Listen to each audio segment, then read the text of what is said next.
Marvel Studios has been putting out films and now TV shows for the past 16 years. They have done so much for the comic book genre in that medium. However, in the era of post-Endgame, one can say that their recent offerings in both film and TV have not been up to the quality that we've been expecting it to be. As well as surviving in the most outspoken, social media connected space in the history of the entire world, it makes you wonder what is an actual opinion on one of their most recent offerings. That goes true with their most recent film, The Marvels, as that was touted to be the first proper intersection between having to watch the previous film and the shows from Disney+. Despite that statement, the film actually went on to become the lowest grossing MCU film of all time, actually being worse than 2008's The Incredible Hulk. Like, wow. With that said, let's take a deeper dive into things to see if this film was worth the wait to see on Disney+, or did some of the fans make a mistake by not seeing this film in theaters. This is After the Theater from Marvel Studios, The Marvels.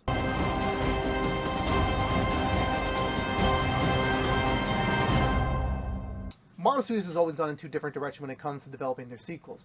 One being a straightforward continuation on the main character and their story as well as in their specific world, or one that's being tied into the larger MCU in both its elements and its future. The latter path was chosen for the sequel to 2019's Captain Marvel, the last new solo hero to get their own movie just before the release of Avengers Endgame shortly afterwards. While that film managed to gross over $1 billion, not many can say that it is one of their favorites. Admittedly, it did come out during a time period where there was a flurry of other movies coming out that were charting into people's top 10s. So the decision to pivot to a different yet similar heading for the follow-up was very needed for fans to get back on board for the next adventure for Carol in the MCU. Which came at an interesting time period for the MCU. Following Endgame's release and the conclusion of the Infinity Saga came out with Phase 4, which introduced TV shows to the larger MCU canon. Those presented an opportunity to expand on certain characters existing in the MCU and introduce new ones that might not even get the full spotlight in their own movie or even get the box office pull to lead a movie. And thus enter Monica Rambeau and Kamala Khan, one being a child during the events of the last movie and the other one that has a deep connection with Captain Marvel in the comics. They could have just possibly put them in this film for their introductions alongside with Carol's next chapter,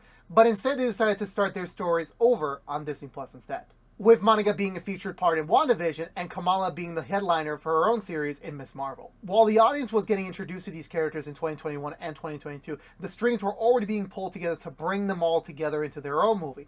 Not just Captain Marvel 2 no more, but in the Marvel, as this wasn't just Carol's story anymore, but it was all of their stories. Helming this new film of sorts was Nia DaCosta, replacing previous directors Boyd and Fleck. Here she was tasked with pushing Carol forward into her development, bringing old faces and new faces to the story, as well as just make an overall good movie, worthy for being on the big screen. Which is what the audience saw towards the end of 2023.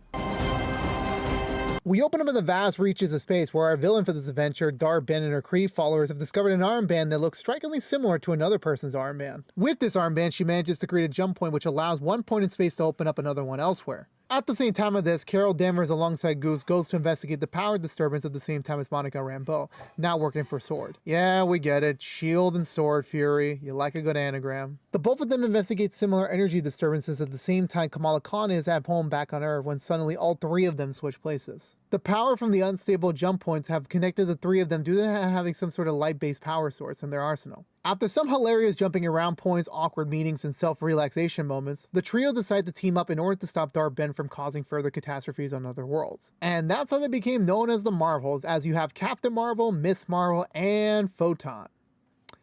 Yeah, marketing purposes try and making sense of it all. The story itself isn't the most complex, but it isn't the strongest either. Like I said, this has elements of setting up future pieces for the MCU going forward, whether in the events of the film itself or afterwards. Especially with the Quantum Band most likely becoming a big future MacGuffin when Secret Wars comes around. We have seen this before to get the tools needed for the big moment at some cost to the present film it's being used in. However, the core of this adventure is about the bonds between the three leads, especially with Carol's strained connection with Monica after the events of Captain Marvel and her potential yet puzzling mentorship with Kamala. It doesn't do anything too crazy, but there is heart, and that alone is throughout the entire film. Carol's second time front and center as Captain Marvel was my favorite of all her appearances so far.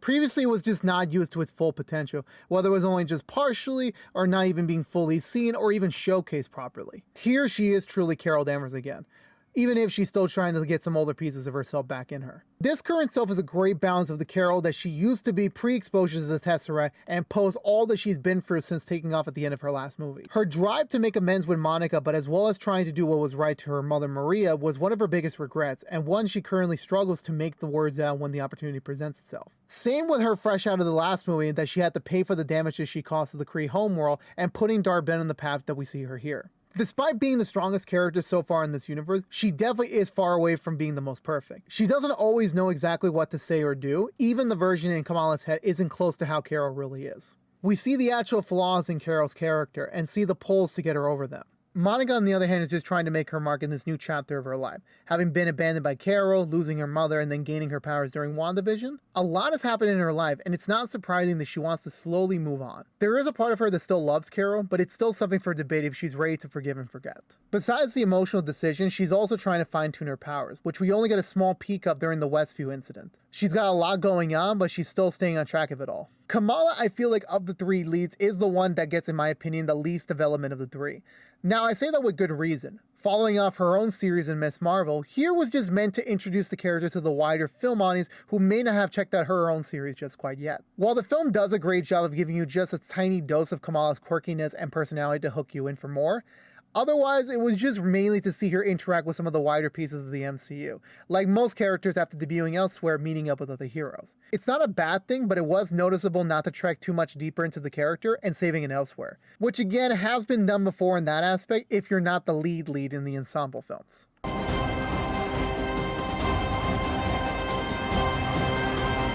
Now, getting into the full reaches of the film, not surprisingly when it comes to a good portion of comic book films, the villain is just an afterthought. Dar-Ben, I never got to fully get behind and really understand her. Now, while her motivations and her delivery were laid out and unique to an extent, obviously with a runtime to work into, there's only so much you can allocate towards the villain.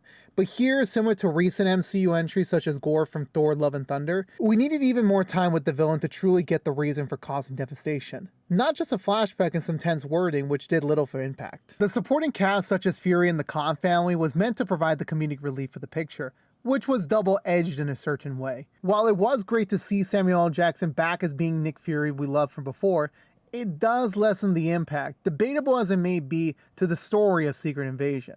Not saying that the show should fully affect the review for this movie, however, with Kamala and Monica coming directly with the full force from their starring series to the lack of any from Fury's speaks volumes. But the Khan family were just perfect, carrying over the same banter and charm they had before and getting to raise the bar on it.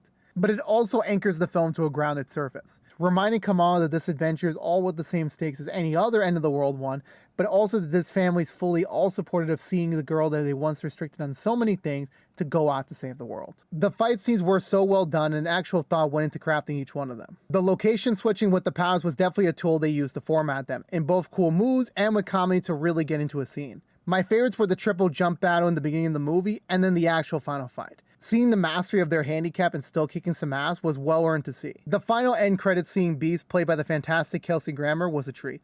And while we probably won't see that chess piece move for a while, it's finally clearing up what direction might be in store for the rest of the saga. Regardless of what the public and critics thought of the movie, in written, verbal, and quiet alike, the critical response for this film just didn't bring enough people to see this film in theaters. Even the movie having the public backing of Feige and Co., the lack of a box office return definitely affected them. While I have no doubt we will see these characters again at some point in the future on screen, it's a whole different question whether or not they'll be fully leading a project ever again. But in short, I really like this film. Is it in my top 10? No. Is it an S-tier movie? Absolutely not. But you know what it is? It's a fun movie. It has heart. It does have character development throughout. The leads are enjoyable. The fight scenes are awesome. And honestly, for me, for an MCU movie nowadays, I think that's enough. It could be better, but it's not bad. It's still a fun movie, and honestly, I would gladly see this again at home whenever I choose to. However, I am glad I got to see this movie twice in theaters, and I do encourage for you, the audience, to actually go into a movie theater and judge a movie for yourself. It's always the best move to have your own opinion from something you form from your own experience. With that in mind, I give this film 3.5 stars out of 5, and I definitely give this my personal ranking of a medium popcorn with a soda. Let me know down below, what did you think of the film? Did you love it? Did you hate it? Be honest. Just comment down below. I would love to have a discussion with you about it. This has been Joe here from ActionX. Thank you so much for watching this episode of After the Theater. If you want to see more from us, please subscribe to us only on youtube.com/ActionX videos. Ring that bell, follow us on social media, and of course, like, share, share this video. Until we see each other again, please stay safe out there, be good to each other, and as always, peace out.